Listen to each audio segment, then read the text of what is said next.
My background, my name is Robert Kilpatrick. I was born in 1921 in Stillwater, Minnesota, a little town outside the Twin Cities. And I grew up there until I was 21.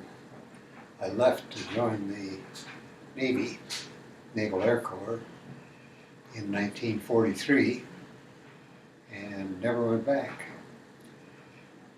I was in the armed forces for 3.5 years, never got overseas.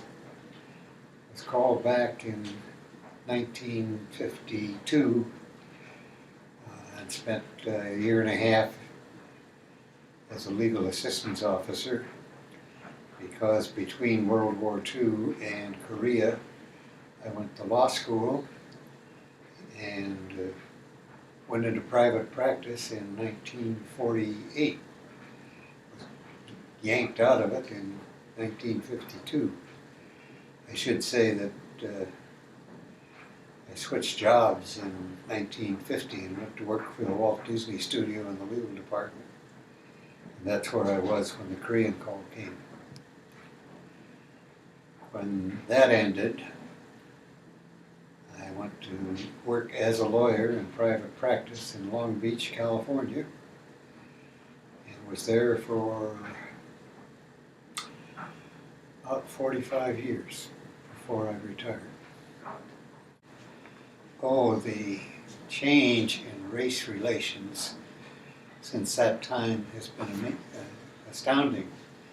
But you really ought to go farther back to the turn of the 19th century, when Teddy Roosevelt was president and invited a black man to dinner in the White House, and the whole South was aflame with indignation that a white man would fraternize with a Negro. That attitude still prevailed in the South at the time of Martin Luther King, and it is no surprise that he was assassinated, because he was advocating that all men are equal. I grew up in a little town, and I was in the Sunday choir in the Catholic Church, and a black man came in from St. Paul to lead the choir. But that was the extent of his involvement with white people. There was a time when my father, who was ill, was brought home in a car by black men, and my mother, looking out the window, said, "He's coming, he's with black men. I'll never be able to hold my head up in town again." So the race prejudice was still ingrained at that time, especially in older whites. After that, it was a long, slow process. But if you look back from today, when a black man is president of the country, you can realize what an enormous change has taken place in attitudes toward race. My father came from Missouri, and I still remember him saying, "There are fine black people in their place. Their place is not with white people." And as I've just told you, my mother was indignant and humiliated that my father had fraternized with black people. That was the prevailing attitude throughout the country. Black people were still being lynched at the time of Martin Luther King, watching the march to Selma. A close friend of mine in undergraduate school at college became a Catholic priest and later became a Catholic bishop. His name was James Shannon.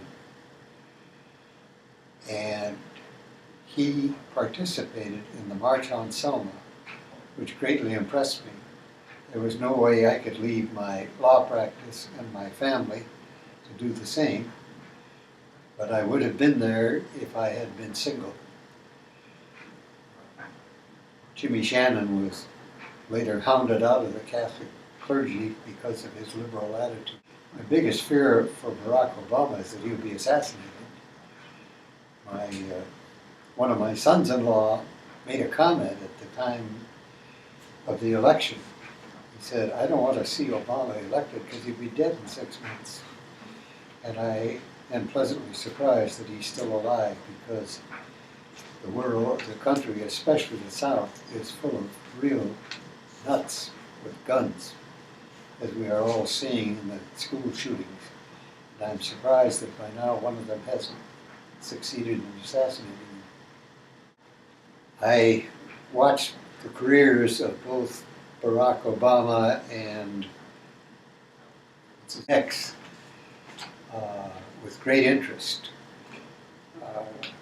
I would certainly place King above Malcolm X, but I was greatly impressed that Malcolm X's philosophy changed, and at the time of his assassination, he was a very different person from the young firebrand that he started out to be.